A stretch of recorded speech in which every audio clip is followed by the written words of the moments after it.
El retiro es la situación jurídica que trae como resultado la extinción de la relación jurídico-funcionarial. Otro aspecto de importancia es la valoración del régimen disciplinario y la comprensión de las reglas procesales que enmarcan el funcionamiento del contencioso administrativo funcionarial. Debemos comenzar con la conceptualización del retiro y la contextualización de las causas de retiro. Antes de conocer los dos supuestos de responsabilidad disciplinaria, es importante ubicar los presupuestos que permiten la determinación de la responsabilidad. Y por último, haremos referencia a las etapas procesales del contencioso administrativo funcionarial.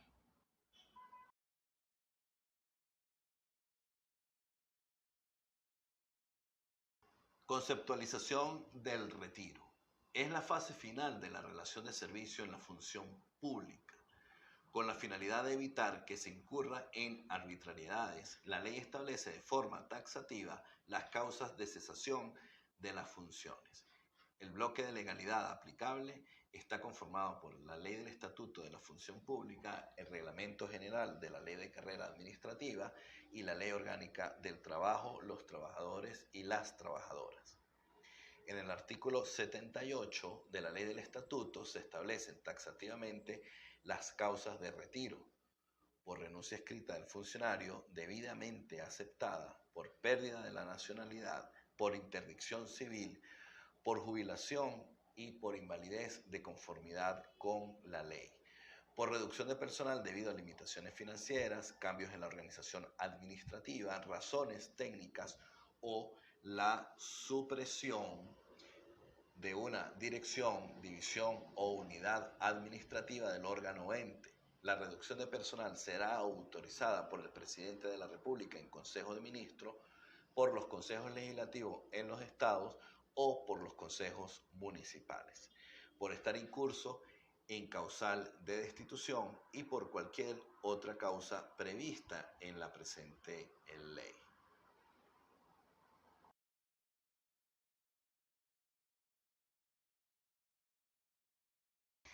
La responsabilidad se constituye como el efecto desfavorable que recae en un sujeto como resultado de una conducta que encuadra, por acción u omisión, en la transgresión de una norma jurídica.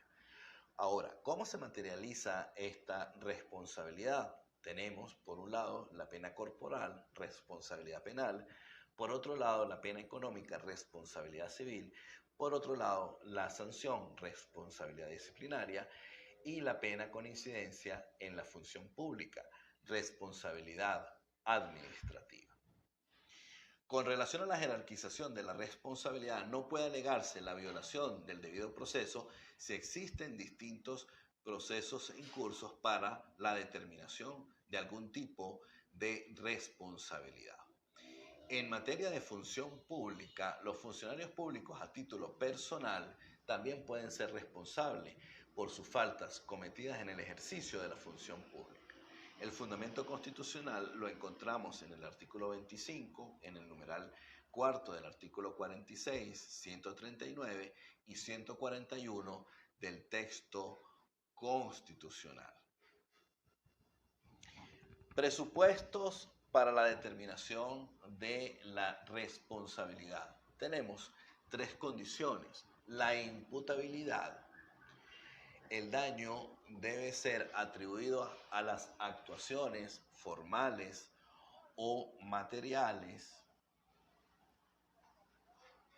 u omisiones cumplidas por el funcionario. El daño, el administrado, debe experimentar un menoscabo o pérdida en sus bienes, derechos o intereses, y para ello quien reclama o alega su reparación no solo debe probar su existencia, sino también su consistencia, es decir, demostrar que se ha causado un perjuicio. Y la relación causa-efecto. Es necesario que exista un nexo de causalidad entre el daño y la acción u omisión imputada al funcionario al cual se exige reparación.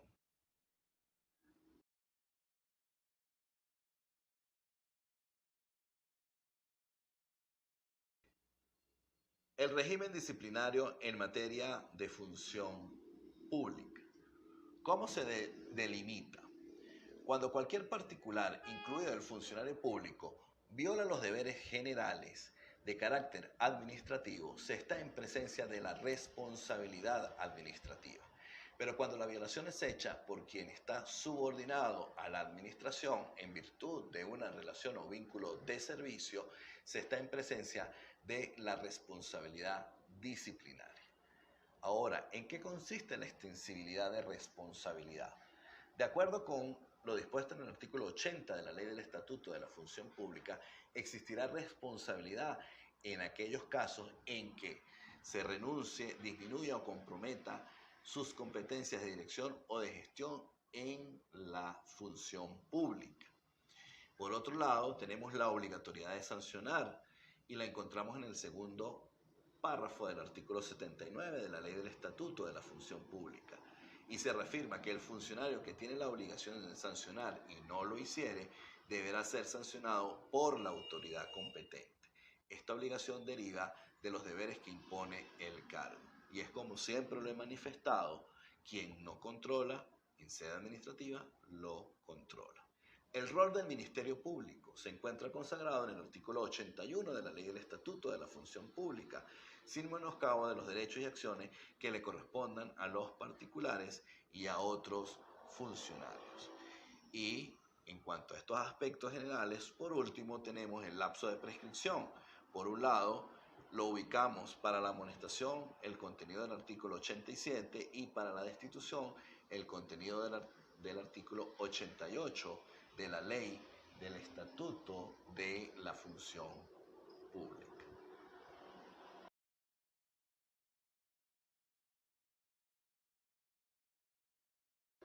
El régimen disciplinario en materia de función pública.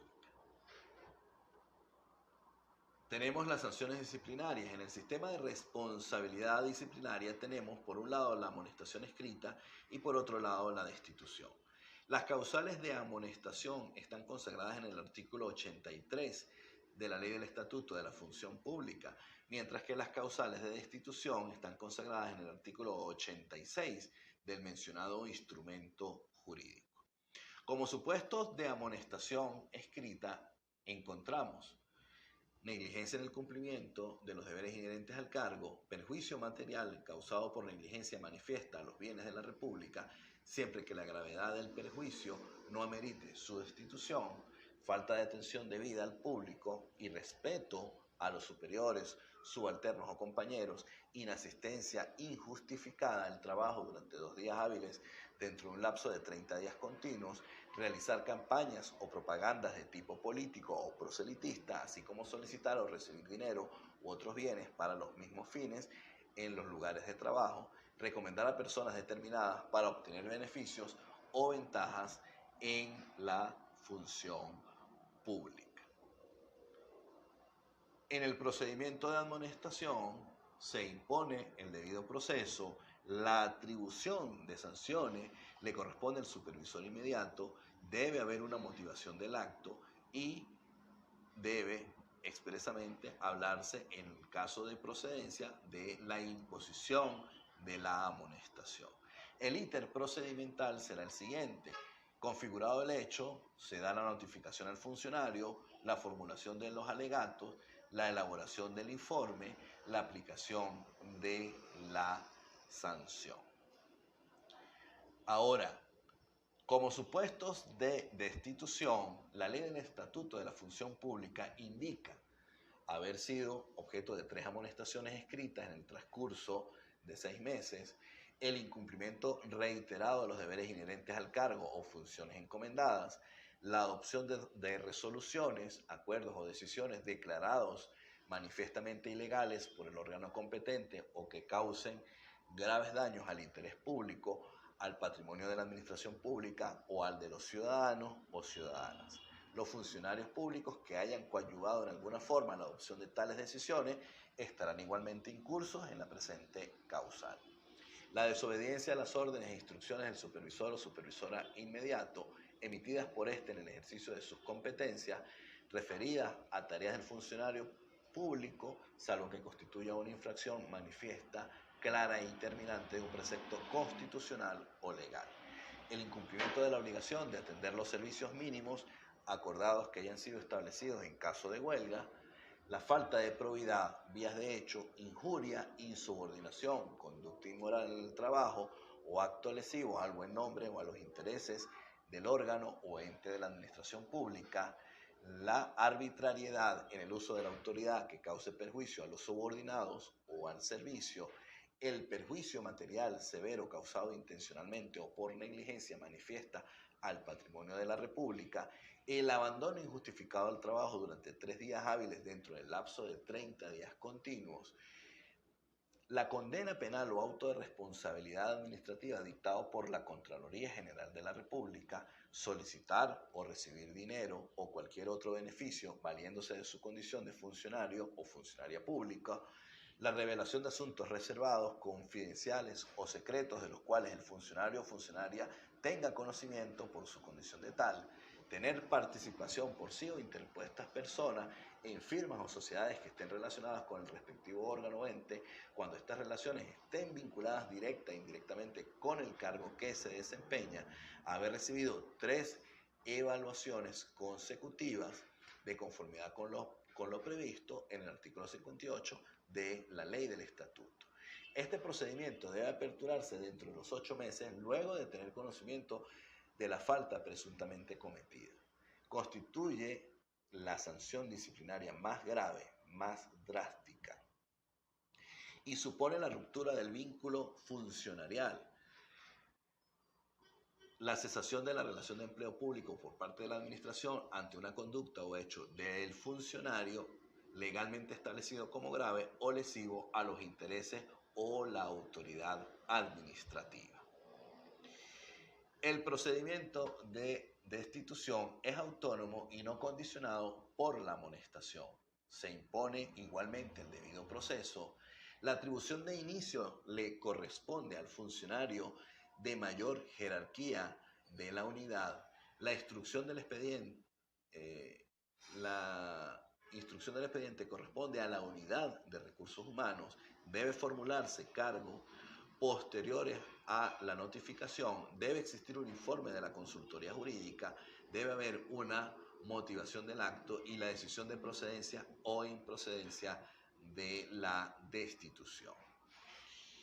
En el íter procedimental hablamos de la solicitud de apertura, de la instrucción del expediente, la notificación para el ejercicio de la defensa, la formulación de los cargos, el acceso al expediente, la fase de prueba, el dictamen jurídico y la decisión.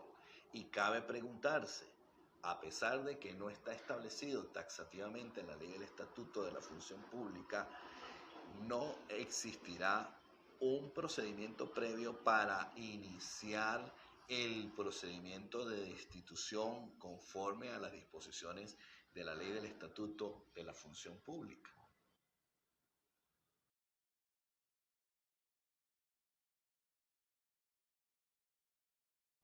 Las medidas cautelares administrativas. Puede ser considerada como una decisión que concilia 2 exigencias de la justicia, la celeridad y la ponderación, y nace de la imposibilidad de que concuerden en un mismo momento la existencia del derecho atribuido en la norma jurídica con el reconocimiento del mismo que realiza el órgano jurisdiccional.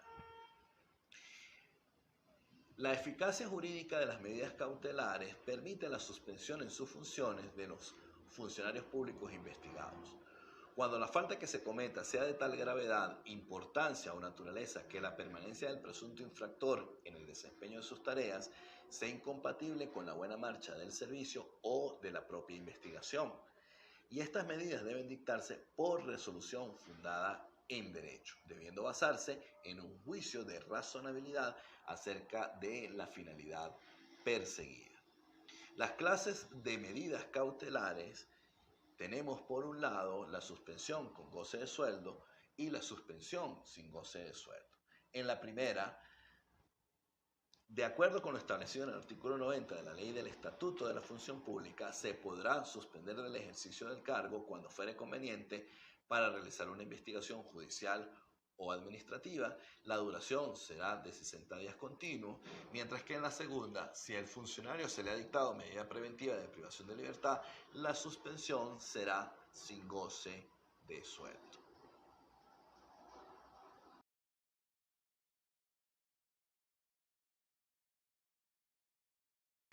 El contencioso funcionarial. Si bien es cierto, tenemos el bloque de legalidad, lo primero que debemos estudiar es la inserción del contencioso funcionarial en el sistema contencioso administrativo.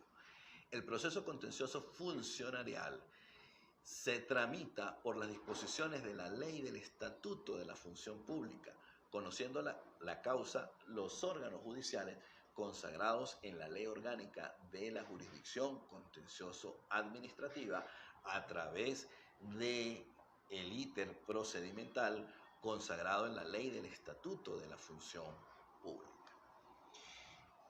Existen algunos aspectos generales circunscritos al agotamiento de la vía administrativa, la competencia jurisdiccional y el lapso de caducidad.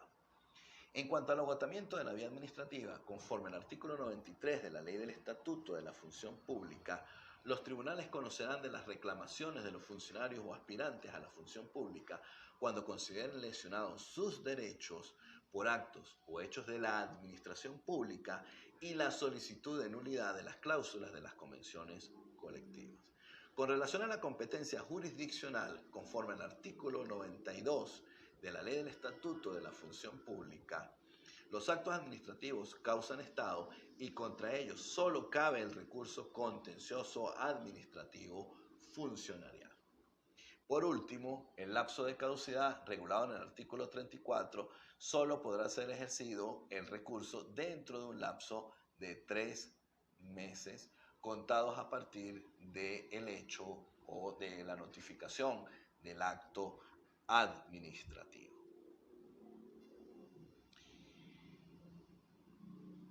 Etapas procesales en el proceso contencioso funcionarial.